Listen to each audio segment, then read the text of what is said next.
All right, everybody, welcome back to the Southbay Dynasty series here on NCAA 25. We are heading to 2029. And in my opinion, I feel like we had a pretty good year. We ended up winning a bowl game. We went against a ranked team in that bowl game and ended up beating them. And I'd say overall this season wasn't bad. Jorge Fine in his junior year ended the season with 4,147 yards, 29 touchdowns, and 14 interceptions. You're talking about his rushing for this team. We might have found a huge gem here in Russell Spain, 777 yards, 10 touchdowns on the ground. Jorge Fine almost had 500 yards, but he ended up with 14 touchdowns on the ground. The senior, Danny Free, had 300 yards. Canton Zero, the sophomore, had 278 yards. Peaks was a yard away from 1,000. That is insane. 66 receptions and 999 yards, 10 touchdowns. He ended his college career pretty good there. LJ Young finished the year with 861.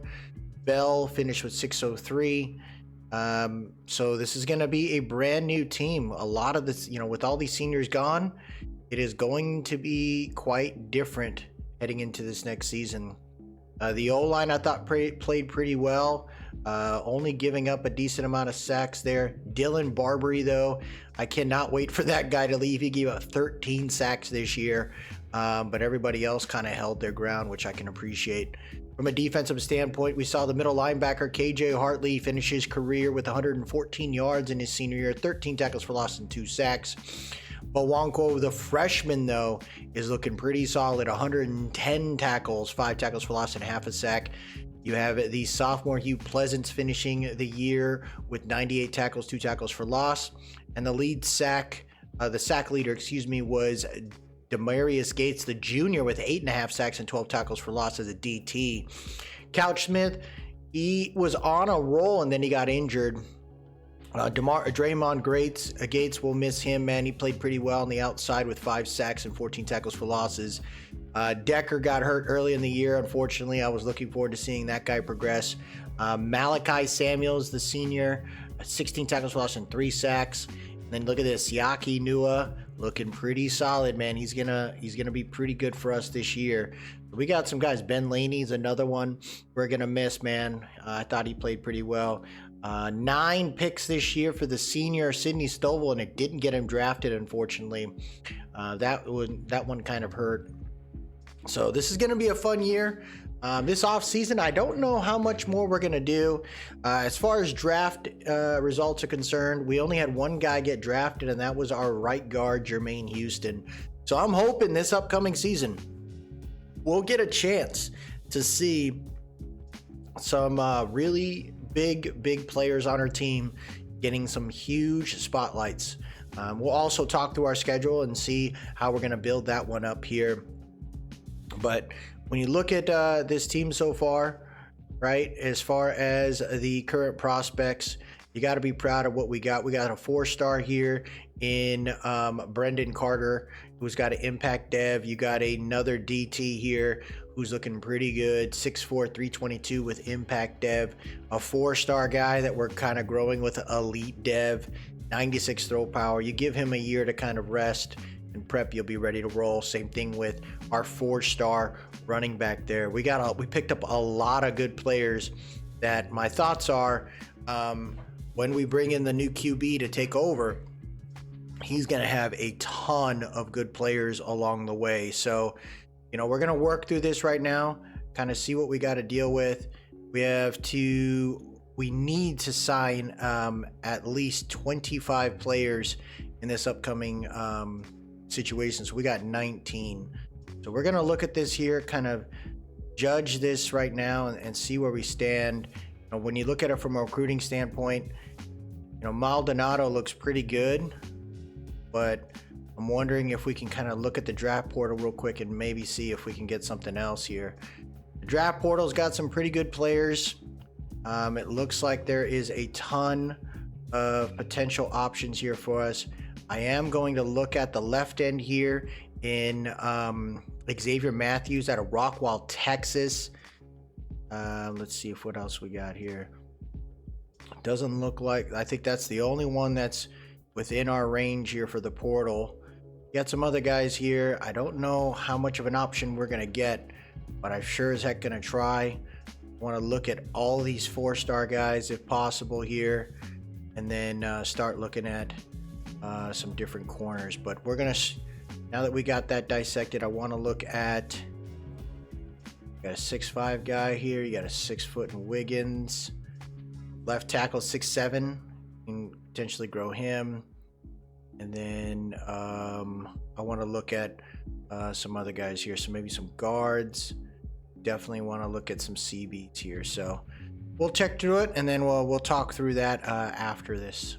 All right. So after the signing period, we ended up going after a lot more than we needed. So we needed 24 players to sign to kind of get to a point of our needs. I ended up finding some other players, not only transfers, but also some really good high school recruits. So we'll kind of talk through these along the way. The first one here was in the transfer portal, and that is Leonard Snowden. He's a senior. He's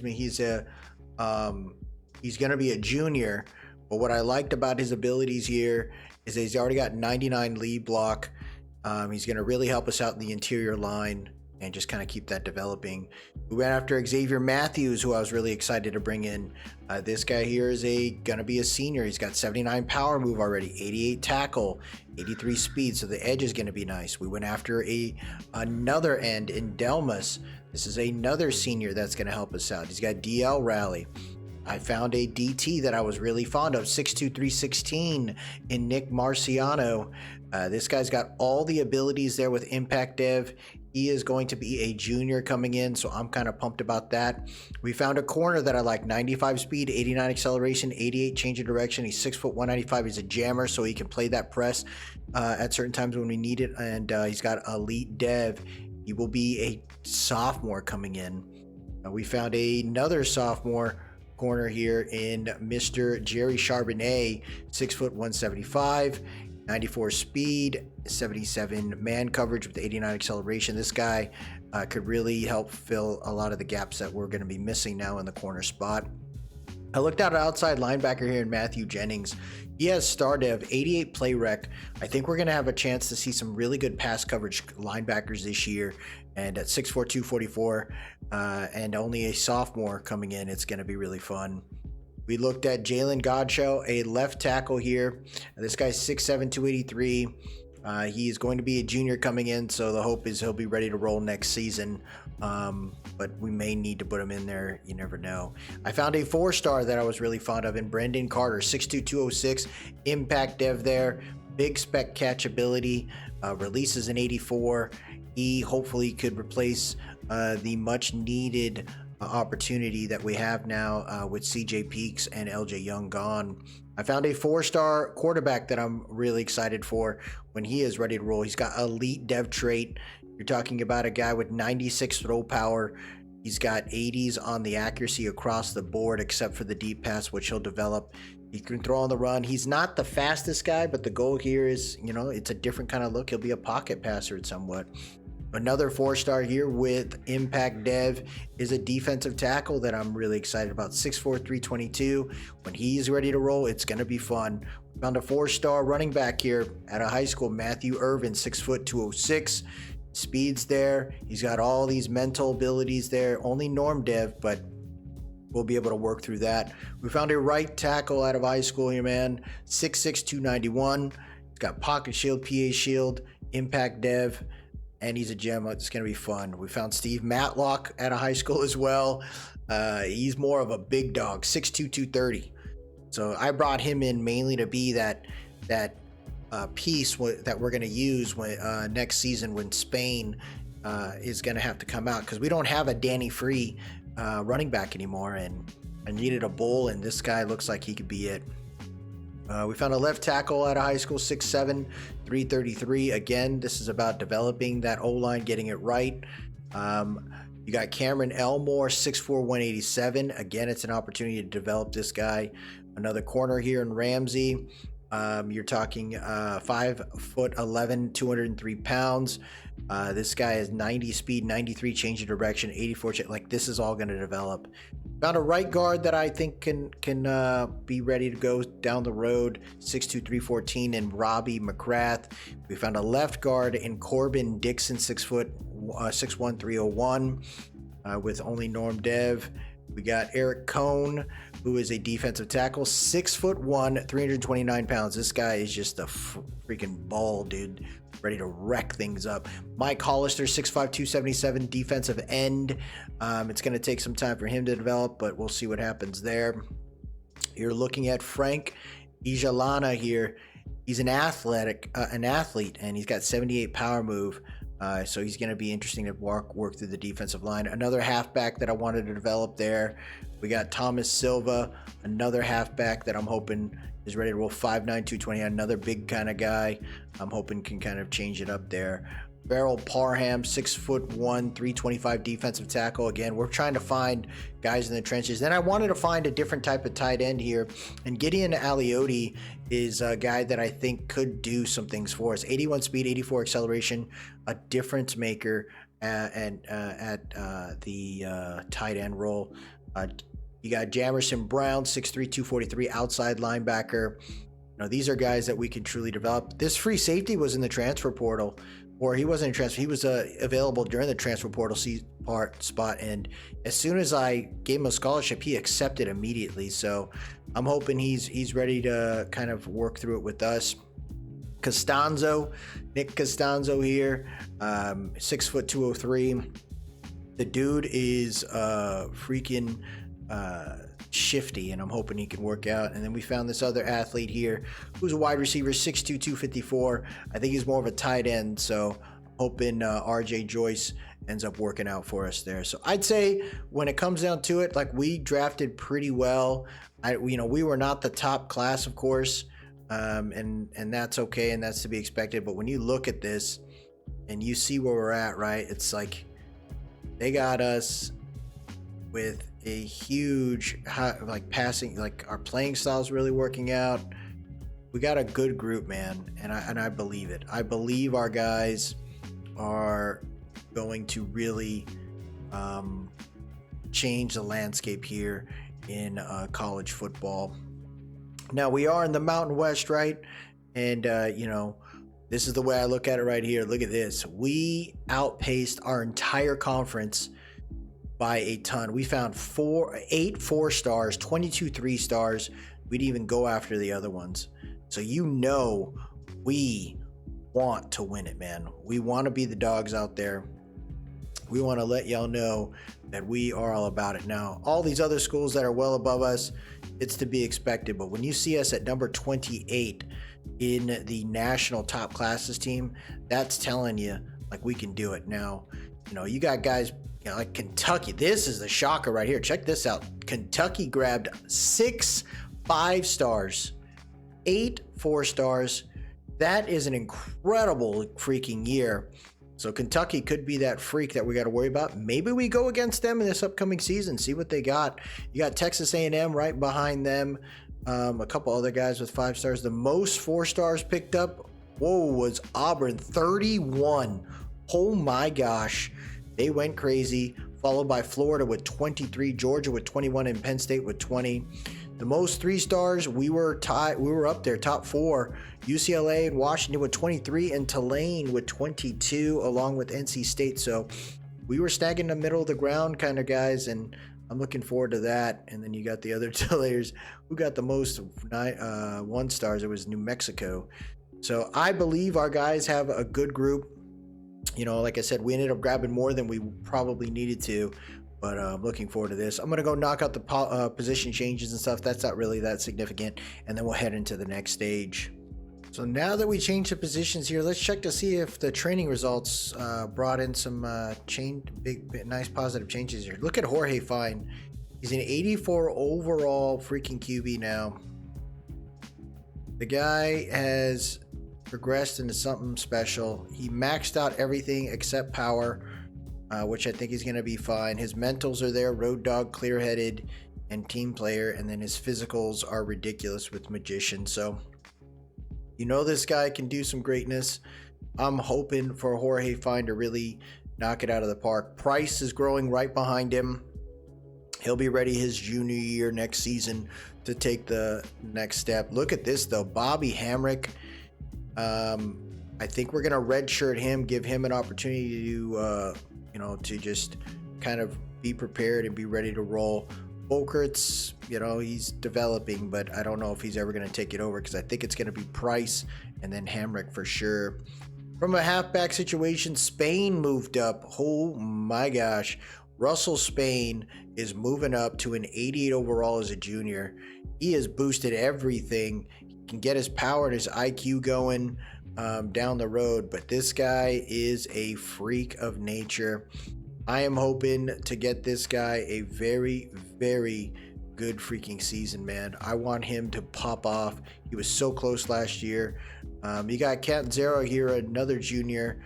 Norm Dev, but I think, he's done well. He's maxed out everywhere he needs to be. I think Catanzaro can do some good things down the road. And hopefully, he keeps killing it right there. We got a couple guys that are going to be red-shirted pretty quickly. I think Thomas Silva will probably get redshirted as well, just to make sure we got players next season. Wide receivers, it doesn't look like anybody improved at all, which is kind of sad, but Braden Small is a new player that I haven't messed with yet.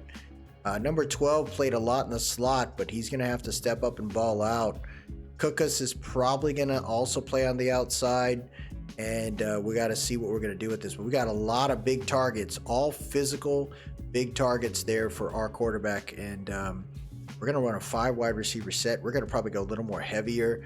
We got tons of tight ends. Thorne has moved up to an 81 overall. Merling's at a 75 here.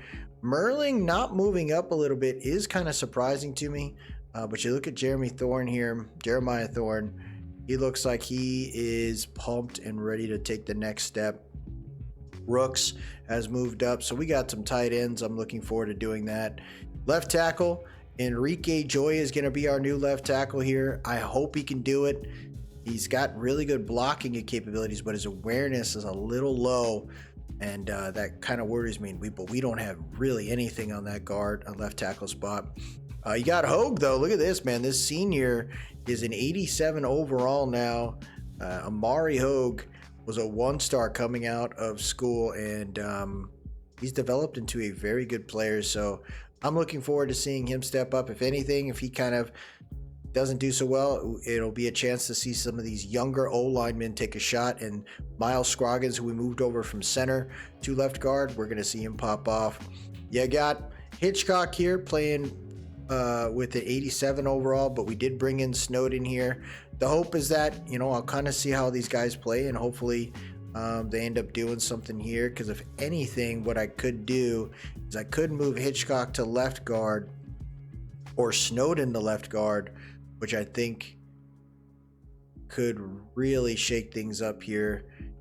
Snowden's got the screen enforcer too. That might be an option there for us. We'll kind of play that by ear. Deron Irving, 90 overall. I'm hoping he balls out, but we're gonna be kind of light on the O-line this year. I thought the defensive line looked good. Prado is an 85 overall. He's 6 foot 238, but the guy really finds his way to the QB. Xavier Matthews here, a senior. I'm hoping he steps up, coming over as a transfer. Brian Contreras, 97, is a big guy. He really shook up the O-line when he was going against them, so it's going to be fun. Demarius Gates, 87 overall. Twyman, 85. The D tackle group is really scary. Siaki Nua moving up to an 83 overall, with Juan Gomez, the transfer, coming right behind him at an 82. We got some guys that we kind of grew and redshirted, and they're ready to roll. Bawanko, Taylor Song here. They've improved. Bawanko, it's nice to see him. He's an 88 overall now, and he's maxed out almost everything. As a sophomore, he'll be pretty much, I'm hoping, at a 90 when it's all said and done there. 37 was flying around the field last season, and I really believe it. I think Siaki Nua is another guy too. You're talking about a sophomore that was playing quite a bit last season. He is almost there. If we can get his run stopping IQ and pass coverage up, this guy is going to be an all-around beast for this team. So number 54, I'm giving some guys some captain marks because I think they deserve it. Jennings is the transfer here. He is above Carmen. Carmen was redshirted last year. We'll see how that works out. The corner situation, Ugakwe played last year. I'm hoping he kind of works out, but as you can see, I got a couple other guys here that we've been developing and kind of moving around, and hopefully one of them ends up being it. I think we're going to move McCracken in there, but I'm going to give everybody an opportunity to really play. Pleasance has moved up to an 87 overall with Lopez at 81. That's really good to see. Strong safety, Adai is at an 83 with Rossi at an 81. So we got a lot of youngsters here that are playing pretty well, and I'm hoping they continue to develop into something really good here. So what we did on our end is we advanced it. We kept 84 players on the roster here, and now that we are heading to the preseason and kind of assessing those things, this is where I want to see who we could potentially redshirt, right? Jorge Fine, you technically could redshirt him and just kind of say, hey, we'll rock with him next season. But I think with how the guys are developing here, I'd like to see Jorge Fine play one more year. Hamrick is going to be redshirted. Everyone's excited to see him, but I'd like to see him develop and be ready to roll come next season here. We only got 2 running backs on the roster, and I definitely don't want to push too many people out there yet. And I think with where we stand right now, I don't think there's anything wrong with rocking with Silva in the back end in that space there. The wide receiver group, we're going to be very, very tight here. But I'd like to see us give an opportunity for Brendan Carter to kind of work through it. We got a lot of physical wide receivers for Jorge Fine this season because I really believe in it. We're going to rock out with 4 tight ends in this upcoming season, and a lot of these freshmen on the O-line, the goal is to just let them develop, man. Let them kind of relax, be ready to go, and we continue to grow this team out in a way that I could. Jose Ragas, next season, he'll be ready to go. But like, that's the goal here, is that we let these guys kind of just appreciate and work through it. Technically, I can move Dalmas to next season, and that might be something we do there so that he'll be ready for us. We get a good senior classman next season to kind of develop that side of the line there. Darren Shaw looks very, very promising right now, and as much as I'd like to have him out there, I'm just not quite sure yet. I'm wondering if we were to, because you got 2 seniors there, so if we were to just work like that, because I think if we got 2, 4, I think we're gonna let Shaw play next season, upcoming season there. We don't have any red shirts available in the linebacker spot outside of Jamerson Brown. I really wanted to grow that piece there. Corners, we're gonna let Ramsey kind of sit out this year because I was pretty shallow last year with DBs. This season it doesn't look too much. I got a lot more guys I can kind of work with there. So we went ahead and redshirted a bunch in that space. Now, folks, it's about setting up this schedule. What do we want this to look like here? How do we want to have this play out, right? We could go against the FCS West, but I'd like to start the season off with a little bit of a bang, and I want to go against a team already that could really give us an indicator of where we stand. And the team that I'd like to go against is that team that ended up getting a ton of stars, the most 5 stars in the college recruiting class. So if I can find them, I'm looking for Kentucky. That's who I'd like to go against there and get them going. Next season, we will mix it up. and we will get those. There it is right there. So we're going to go after Kentucky the first week. Northwestern is an interesting team, but again, it's about trying to go after some bigger dogs here and see what we can do. Maybe we can go against Buffalo in our house. Louisville is a number 5 ranked team in the nation. That'll be fun. Look at that, folks. We got LSU there. UMass isn't the most incredible team, but maybe we go against BYU and kind of allow us to kind of pass through that one. And then you got Washington there. Not as encouraged into that one. I'd rather see if we can go after a 4-star organization. And the team I'd like to go against, which would be kind of fun because I don't think we've seen this team here. We get to play. Oh no, we play at our house. No, that one. We'll do that. We'll play at our house there. So this is an interesting schedule that we got. We got Kentucky. I think I can only. Yeah, I have 2 buys. So we're gonna do this. Actually gonna take away BYU game. Leave that open there so we have a little bit of a break into it. And I want to get us a preseason game or week 0 game. I don't want it to be a weak team, but I don't want it to be like a ridiculous team to go against. So I'd like to see if maybe we can go against like a ranked team in Liberty. I think that'll be fun right there. Playing in our house. We'll have a chance to really start the year off kind of interesting, right? We got Liberty, followed by Kentucky, who had the most 5 stars recruited. We got Colorado after that, so it's 3 home games. We head to Louisville to go against them. That is going to... Actually, I'm going to do Colorado in their house. That'd be kind of fun to see. And then we got LSU in their house, followed by Stanford at our house. Then we got Hawaii over there, San Jose State.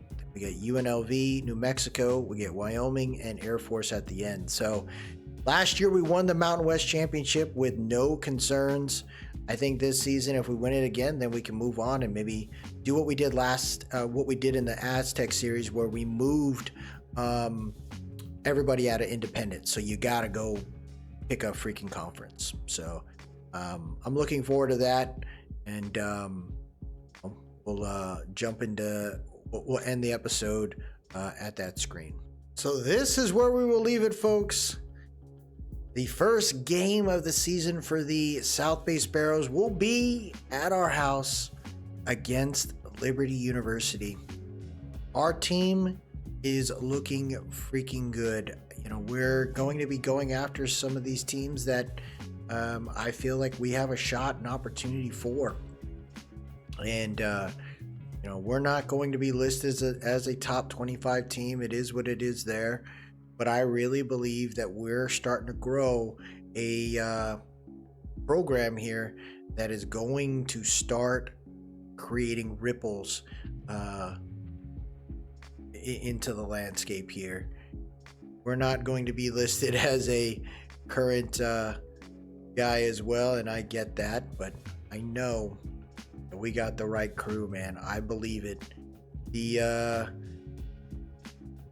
teams, we're going to keep the same scheme and stuff and kind of see how it works out. But I believe this is going to be a fun one here in 2029. And I hope you all enjoy this one, man. It's going to be fun as we get into the next one. But that'll do it for us today, everybody. If you like what you saw, please drop a like, leave a comment, tell me what you think. And most importantly, subscribe to keep up with the series. I'm looking forward to this one here, man. Let's see if South Bay can get it done. Maybe we can even get to the playoffs. Y'all have yourself a good one, and as always, let's go South Bay.